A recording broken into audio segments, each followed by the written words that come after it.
Alright, I didn't know about this, but the Mario game I played a couple of days ago, the Halloween Special 2014 Part 2, apparently it was a creepypasta, so let's read it. Mario. Mario is a Super Mario World ROM hack pasta by Super Mario World Central user Adam. The hack patch can be downloaded here. So I'm just gonna click the links just to show you what it is. So this would be where you, oh, okay. Can't download it. Okay, so the patch itself is made by Super Mario World Central user Mario, whose avatar is Super Mario World Mario without a face. She used to not be seen as an inactive. 1 month inactivity makes you inactive on Super Mario World Central, as she posted mysterious and eerie things every now and then, just before she would turn inactive. As of recent, the Super Mario World Central account has been disabled. You can find the original thread here. Notes, you can download that link in the thread. So let's go to the thread. And here it is, Mario. Yeah, right here. That frog! Okay, so here's the story.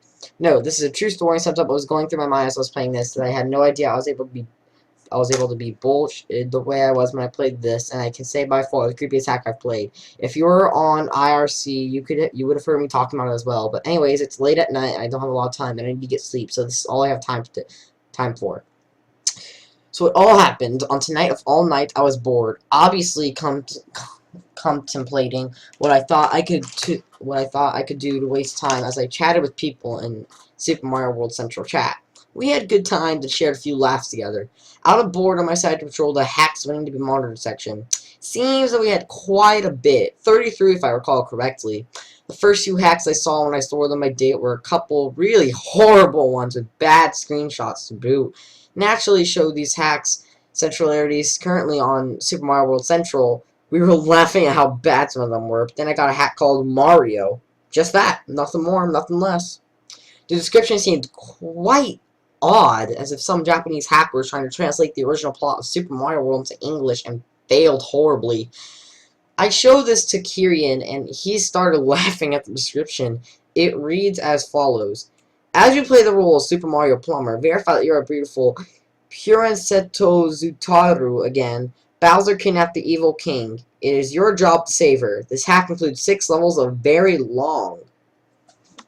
Hold on. I simply dismissed this as awesome, trying to act Japanese and release a crappy hack with some edits, or so that's what I thought it was at first. Curiosity got the best of me, though. I decided to download the hack, not knowing what I was in for, since the single screenshot of the hack was a title screen with nothing but the letters Mario from Super Mario World's title screen, which should be right here. Open the link in your tab. Should be that. I thought it was a little odd how there were no dates or anything either, as hackers usually place their names and dates on the titles to mark when the project was started. So when I opened the hack, I was greeted by 2 files. One called 3007014, a simple .text file, 27 kilobytes in size, and the IPS file simply named Mario. For some odd reason, I wanted to see what the author of the hack had to say, but when I opened the hack in Notepad, there was nothing but indistinguishable symbols and letters and pronunciation. Sort of how you open a ROM in a text editor like Notepad. Seems like the author just completely copied his ROM to .text form, though I could be wrong. Taking a closer look at the top of the .text file, mixed in with the gibberish, I found the only thing that looked like English there. Here's a piece of what I found. Here it is, and then you just see, find me, find me, find me, find me, and then more gibberish. To be honest, I didn't know what to make of this, and I thought it was simply wasted my time by making me find some text in a gibberish file. That, I'm willing to bet, no one will ever be able to make sense of. I decided that, because of my interest was going steadily, I would start looking through my horribly disorganized download folder for a copy of a clean ROM, which I downloaded a great deal of time before the events of tonight unfolded, and an IPS patcher. Of course, my choice for the job was Lunar IPS. So, I then proceeded to move the ROM and the IPS patcher to the folder with the hack. I patched the ROM, not knowing what to expect next. I quickly hurried to drag it to the ZSNES and play what I thought I was able in terrible form in that ROM image. I noticed on boot up that the author had taken time to change the header of this hack. Instead of the usual Super Mario World you normally see when booting up a ROM as NES, it just had the letters Mario there again. At this point, I gained a little hope, because normal people who do horrible half edits to the ROM generally don't know enough to change the header title. I thought I wasn't wasting my time with this, and my mood brightened slightly at the thought of seeing what the author had to offer in this little hack. So the title screen loaded exactly like it would with Super Mario World, except that it just said Mario on the title, like I had mentioned earlier. Something else had grabbed my interest more so than the unusual absence of Layers 3 tiles on the title screen. Mario's normal bright-colored and happy palette seemed, how can I put it, dull? What was once violet like red was now seemed like gray with a slight red tint to it, and I'm fairly sure his pants were looking more gray than blue, too. I thought this was strange, and I wondered why he decided to give Mario such a dull palette, which would look like this. This is what the Mario would look like.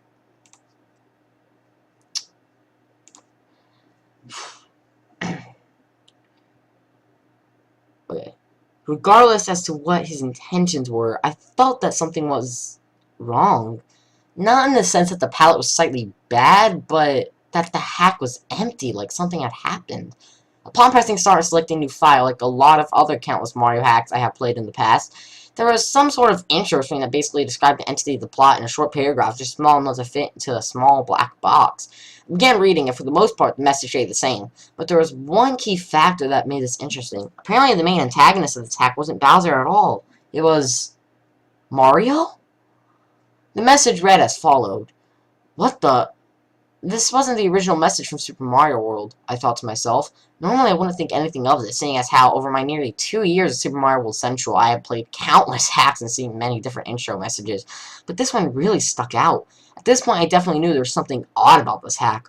Upon letting the intro level music play, I pressed the start button on the controller to finally get to the overworld and begin my journey to this unknown hack. And this is what the dialogue said. Welcome, this is Dinosaur Land. In this strange land, we find that Princess Toadstool is missing again. Looks like Mario's at it again. Upon entering the overworld, everything seemed normal. Same old level path, same old music, but the level names were different. Instead of Yoshi's house like it always has been every time I ever played Super Mario World, it was now just simply Yoshi's. The house part was gone. I thought that this was strange, and I began to lose hope in the hack because it seemed like barely anything had changed at all from the original. I was hoping to see something new. Well, unluckily for me, I got my wish, as you'll see when you read on. I decided to enter the level out of curiosity. When I entered, the whole house that's normally there was gone. No more smoke, no more fire, no more little birdies, no more treehouse. All that was left was the message box. I decided to hit it.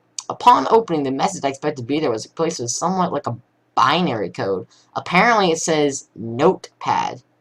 There's a binary code right there, the overworld map. At this point, I was on IRC telling everyone about how the hack was starting to weird me out, which itself yielded some sarcastic responses. But hey, I expected it.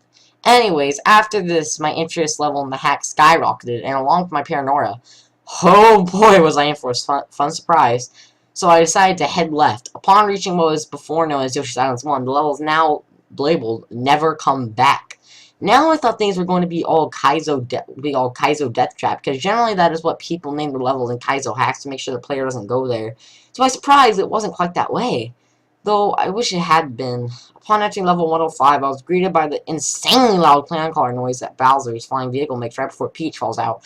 Of course, with my headphones being moderately high, the sound scared the living out of me, which wouldn't have happened if I hadn't been so nervous beforehand. I decided this time it would be best if I turned the volume of my headphones down, as to not get any more unpleasant surprises such as that one. When I entered the level, other than the music, everything seemed to be the same, except for the fact that the little Koopa that slides on ledges wasn't there anymore, nor was the Bonsai Bill. The Dragon Coin was still there, however. For some odd reason, I wasn't able to collect it, or rather, any Dragon Coins at all. The author made certain of that. I also noticed that there was a brown used blocking the spot where the Bonsai Bill normally shows up. I can only assume this was a revisit to the level after I had beaten it, like I heard in some other half-creepy stories in other Mario games. Now I was wondering why things were like this. Made me wonder about the intro message. Had Mario done something previously to Dinosaur Land? Was this in Bowser's point of view? I quickly dismissed that latter option because it seemed kind of stupid, so that left me thinking that Mario at one point in time in the author's story did something. But what? What did Mario do? My mind was nothing but rushing thoughts at this point. However, I quickly dismissed them and ventured further into the level, only to find that all the blocks had basically been hit. Coins had been collected, save Dragon Coins, those are still there and unobtainable. That there were no enemies, and that I could no longer go down pipes. What kind of bitch am I playing here? I kept thinking to myself. At this point, I felt uncomfortable. I decided to keep venturing. Eventually, I came across a message box, which I wasn't surprised was still in the level. Being the idiot I am, I went and hit the box. Upon hitting it, I was greeted with the familiar black box once again. The message was edited, obviously, as I had figured that this was a given point. It reads as follows. Point of advice. I hate you. Now I thought things were starting to get to the vibe that the author was a twisted and warped individual, and that I was right about Mario having done something. At this point, I was basically rushing to get to the end of the level, so I just scurried by and then came across another message box. However, this one was just a blank box with point of advice at the top with nothing else in it. I quickly disregarded it and headed off further to the right, hoping to free myself of the hell that was once level 105. Upon reaching the end, I saw a fire flower in the top block where the floorway block intersection used to be. However, it was too high for me to reach my normal means, so I just continued onward, like the blind, curious idiot I am would do.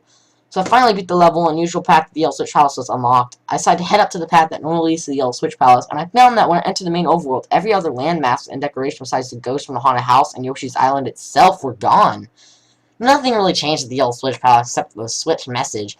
All that changed was the Switch Palace just changed to Mario World. Boring. Anyways, just when I thought I was done with this abomination that called itself a hack, I found that Yoshi's Island 2 has also been edited. Oh, joy! I thought to myself.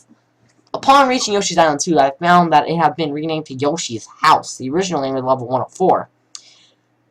I decided to enter and found that the palette level had been changed along with the background. They seemed to have been changed to the same palette as Yoshi's Island 3. You know, greenish tan and such, except the background was pushed down some now of a rotting brown color, and that the vegetation of the foreground was no longer present. I decided to explore the level a bit and came across the trail of Koopas that countless players have used a shell to rack free one-ups with. I decided to ignore them and go see if any more levels changed. I eventually came across the question block that holds Yoshi and decides to free him. Upon freeing him, I got this message.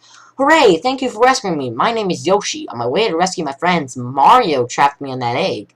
This had me wondering what kind of sick and twisted hack I was playing. I had thoughts of all possible scenarios of Mario attacking Dinosaur Land horribly and causing irreversible damage. The author had me hooked with this sick little game, and like any other idiot, I took the bait and kept coming back for more. Somewhere not far off from the Yoshi question block, I found a message box in the same place I remember that it has always been. Though, if I've learned anything at all from playing this, it's that whatever had to be done in that message box is not going to even be remotely normal in the slightest. This made me hesitant to hit it, but I ended up doing so anyways. I wanted to find out more. The message I was greeted with was as follows, but, is there anything I can do to change your mind? What the f***, I thought to myself. What the hell did this even mean? Change my mind? What would I change my mind about anyways? Was this about Mario and whatever he did and how people was trying to convince him to stop? Was Yoshi talking to me through message boxes? Or was it about me? About me playing the hack, asking me as if the hack was trying to talk to me through message boxes. Either way, whatever it was for more backstory on what Mario had done, or if it was questioning my decision to keep going. I decided to keep progressing despite the obvious signs I should have quit playing the hack a while ago. As I progressed further, I found that I was right. All vegetation was now gone, and nothing was left at all. Save a few enemies like chucks and moles and such, even the pipes were gone. I came across another message box. Like all of the times before, I decided to hit it. I was greeted with yet another cryptic message. Point of advice. This is the selfish way out. The selfish way out? What the hell? Was he calling me selfish for continuing to play the hack despite the warnings? Had Mario made some kind of selfish decision that only benefited him? Was Yoshi still trying to talk to me? What the hell was this guy trying to tell me? At this point, I was creeped out to the point that I was shaking slightly. A mix of anticipation, fear, and the fact that my room was terribly cold last night. I closed the message box and once again received further. The area with moles seemed the same. Except for the fact that the block next to the vine block was gone, along with the happy clouds and dragon coin the vine allowed access to. This made me feel gloomy, to say the least. Not so much frightened as I was depressed. It's a feeling I couldn't really explain well. From this point on, it was basically just a big empty stretch of land to the end level. I proceeded quickly. I wanted to get the f*** out of here, as I felt that I spent enough time looking around. So me and Yoshi, I still had him at the time, opened up the next path to the overworld. So I think I'm at the end it here. I've split this creepypasta in 2 parts, so stay tuned for part 2, guys.